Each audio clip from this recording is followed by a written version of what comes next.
the concept à ń fàyàn kalẹ̀ ó dàbí ìgbà tó ti lọ lẹ́yìn Sàràkí tí wọ́n máa sọ pé olóyè ní ẹnìkan lòún fà kalẹ̀. No, láti ìgbà tí Sàràkí lèyí òun ti pín. Ràmọ́nì kọ mi ní Barrister Kúnlé Suleiman, APC, kò sí nǹkan kan tó ṣẹlẹ̀ láyọ̀ pé a dá ẹgbẹ́ APC Elders Caucus sílẹ̀ ní state, èmi sì ní chairman rẹ̀. Láti state a dá central branch sílẹ̀, a dá south branch sílẹ̀, a dá north branch sílẹ̀, àmọ́ gbogbo àwọn the 3 senatorial districts ló wà represented níbẹ̀. Àwọn kan sì kóra wọn jọ, wọ́n láwọn dá central lẹ̀ láì ṣe pé wọ́n jẹ́ branch èyí tá overall body ní state, wọ́n láwọn dá lẹ̀. Mo sì wo the more the merrier. Bí wọ́n ṣe imitate ọkọ wa tí wọ́n ní náà làwọn ń jẹ́, kí wọ́n máa jẹ́ anybody lè jẹ́ anything. That's all. Ọ̀rọ̀ tẹ́ béèrè ọ̀rọ̀ tó wúwo gan ni. Tí àwọn èèyàn bá ní èèyàn dalẹ̀ àwọn, ó gbọ́dọ̀ ní àdéhùn tẹ́ jọ ṣe, àbí bẹ́ẹ̀ kọ́? Wọn ò sọ àdéhùn táwọn jọ ṣe pẹ̀lú Abrahaman tó fi dà wọ́n. Ṣó ti yé? So gbogbo àwọn tó dákọ̀ ọ̀hún, they are my friend. Àtàkọ́gun àti BOB àti Láyí àti gbogbo gúrùpù wọn pátá àti Benjamin Ezekiel. There are many. We are friends. We work together. Ṣó ti yé? And in the course ìgbà tá a wọlé tán, in the course of governance, àwọn kan wọ́n wà dissatisfied, àwọn kan wọ́n wà okay, àwọn kan wọ́n kàn wò pé àti bẹ̀rẹ̀ rẹ̀ kò sí reason fún láti fọ́. So depending on which side you belong, nǹkan tí ń ṣẹlẹ̀ ó dùn mọ́ kò dùn mọ́, ọgbà mára ọtán. So àwọn tó wú yẹn wọ́n contribute sí success ẹgbẹ́. There's no doubt about it. Everybody had his own contribution. Second time Abrahaman, gbogbo wa ká la jọ ṣe papọ̀. Àwọn míì wọ́n ya lọ ẹgbẹ́ mi, àwọn tí wọ́n láwọn ò wà satisfied. But nígbà tí Rahman tún wọlé, wọ́n tún padà wá. So I don't know, bóyá to them ọ̀dàlẹ̀ wọn, mi ìwò bí ọ̀dàlẹ̀. Ọlọ́run ló lè sọ yìí. Mi ò mẹ́ni tó lè já mọ́ lọ́wọ́. Ọlọ́run. Ibi tí mo fẹ́ kọ́ lọ, òun kàn ń béèrè question tó wà obvious nítorí mo ti sọ ní rédíò, many radio station. Mo ti sọ ní interview báyìí. Kódà lánàá, mo tún address àwọn kan wípé one, òṣèlú, nǹkan kan ń bẹ tá a máa pè ní zoning. Kó lè bá reflect character àwọn èèyàn tá a wà ńbẹ̀. Ṣó ti yé? Ìlọrin àti jẹ gọ́vnà fún bíi 20 years, that is táàmù méjì. For instance, kí n fi ṣe example, Ramani lọ́dún 8 lọ, Bukola ó lọ́dún mélòó? Ó lọ́dún 8, àbí? Combine pẹ̀lú àwọn méjèèjì 16 years. Ta ni ẹnì kẹta? Lawal ó lọ́dún 4, that is 20 years. Kwara South, Fatai lọ́dún 8. It's only fair. This time around, kó lọ Kwara North. Káwọn náà lò tiwọn. Nítorí senatorial district kan náà ni wá. Àbí? Àbó lè gé kó jẹ́ pé méjì ló kù. So since we have 3 senatorial districts, àwa méjì sì ti jẹ. Kódà ó tó reflect population wa. Ìlọrin lọ́pọ̀ jù.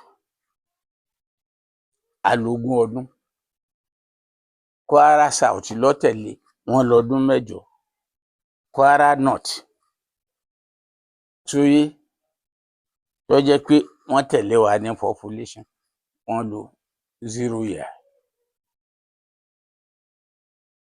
So it is only fair. Tá à ń bá ń wá unity, ìrẹ́pọ̀, Kwara.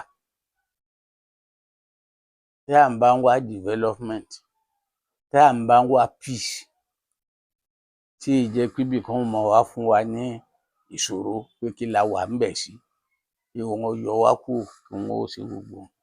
Àfi ká fún kálukú ní ẹ̀tọ́ rẹ̀. Àti à ń struggle ó tó gẹ́, aláàfẹ́ bàbá àṣàlẹ̀ kankan. Let the governor of the state rule the state. Èwo lẹnìkan tí wọn ò dìbò fún lẹ́yìn tí ó máa wá pé ó gbọ́dọ̀ ṣe báyìí, ó gbọ́dọ̀ ṣe báyìí, ó gbọ́dọ̀ ṣe báyìí. Àní àfẹ́. Fantastic. We fought, we won. Abrahamu kò ní godfather rárá. Ó ní colleagues, ó láwọn èèyàn tí ń bá dámọ̀ràn bí irú èmi. Tí nǹkan kan bá dé, ń sọ fún un. Mo bá rò pé nǹkan báyìí ṣe báyìí, I will tell him, yóò listen. Ó lè gbàmọ̀ràn mi, ó lè má gbà, but at least he listens. I'm not his godfather. Irú mi wá pọ̀ káàkiri tá a máa gbà ní ìmọ̀ràn. Now he's going to leave. Yóò lo táàmù rẹ̀ tán. Ẹni tí ń bọ̀ wá náà definitely kò ní godfather. Ọgbọ́n mi yé. Abrahamu náà fẹ́ jẹ godfather ẹnìkankan. Òun gan tiẹ̀ sọ bẹ́ẹ̀. Ó wí pẹ̀lú ẹnu rẹ̀, kí lòun fẹ́ fi godfather ṣe? But anybody tó bá wà ní position, ó gbọ́dọ̀ ní interest inú successor rẹ̀. Ẹni tí ó gbà lọ́wọ́ mi, ó gbọ́dọ̀ ní interest. Kò lè wò kó wò pé eléyìí wèrè ni, eléyìí ẹni torí rẹ̀ pé ni. Òun náà lẹ́tọ̀ọ́ láti kún ẹnìkan. Òfin gbà láyè láti support candidate tó bá wù. Àmọ́ ká wí pé offer kalẹ̀ is a wrong word. He has a right to support ẹni tó bá wù. Kò tí ì sọ ọ́ dì sí ìpè lágbájá lòun support.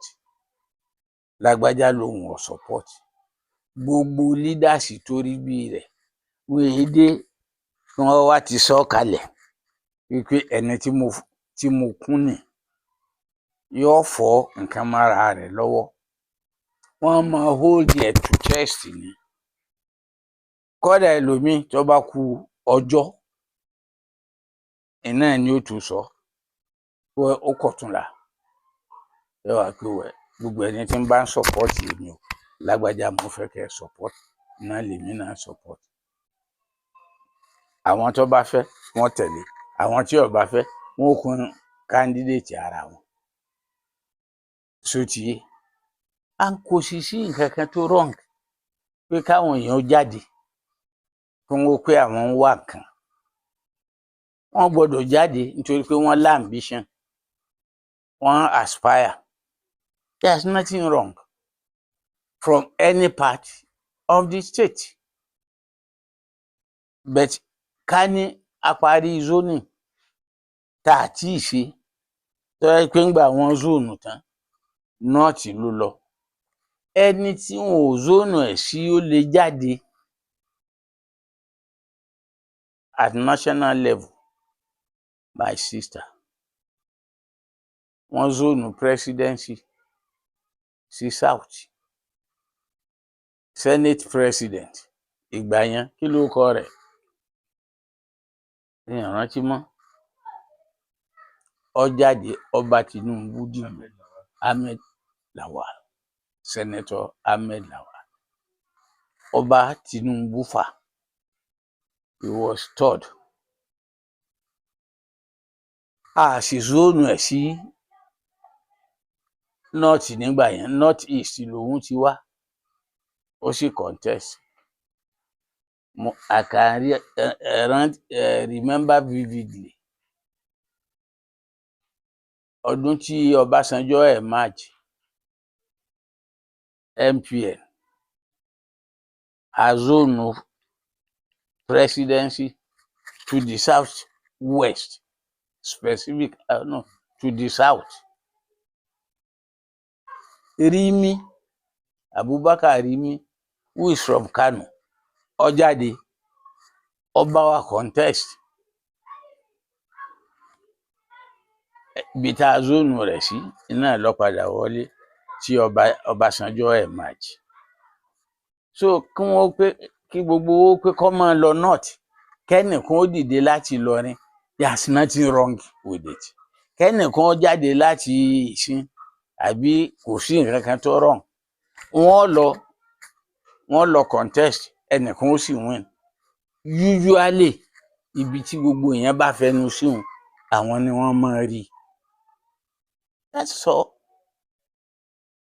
so and the concept à ń fàyàn kalẹ̀ ó dàbí ìgbà tó ti lọ lẹ́yìn Sàràkí ni wọ́n máa sọ pé olóyè ní ẹnìkan lòun fà kalẹ̀ no láti ìgbà tí Sàràkí lè yí òun ti pín Ramani ò sì ní ever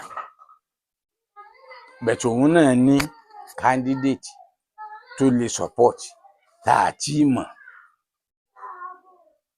sotiye kò fààyàn kalẹ̀ kò sì ní fààyàn kalẹ̀ èmi ní ń wí yìí àwọn èèyàn tí politics ò yé àwọn mo rí ẹnìkan ní òun wo body language Ramon bébì kan ní ọ̀lọ́ ìwọ ọmọ body language rẹ̀ you don't know his body language he keeps his game to chest like every other person that's all. Democracy iná là ń ṣe a sì struggle gan to rescue Kwara from outright dictatorship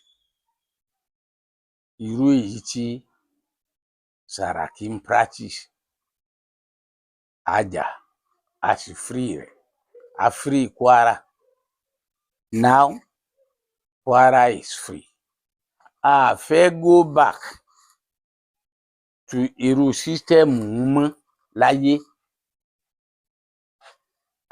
Inú ẹgbẹ́ wa, that practice coexist, a sì ní practice rẹ̀. Ń wá appeal sí gbogbo ọmọ Kwara pé another governor is coming. A tíì mọ ibi tí yóò ti wá, a sì mọ candidate governor. K'Ọlọ́run kó fọ̀nà hàn, k'Ọlọ́run jẹ́ kí òun náà tilt towards the majority of the people. Kí ìfọwọ́sowọ́ kó sì jọ wà. Ibi tí wọ́n bá tilt sí, táwọn ọmọ ẹgbẹ́ generally tí wọ́n bá tilt sí, k'Ọlọ́run kó fọ̀nà hàn governor, kó jẹ́ pé ibi tí òun náà tilt sí, iná làwọn èèyàn tilt sí. Ká lè bá ní rancor-free primary. Kì í ṣe pé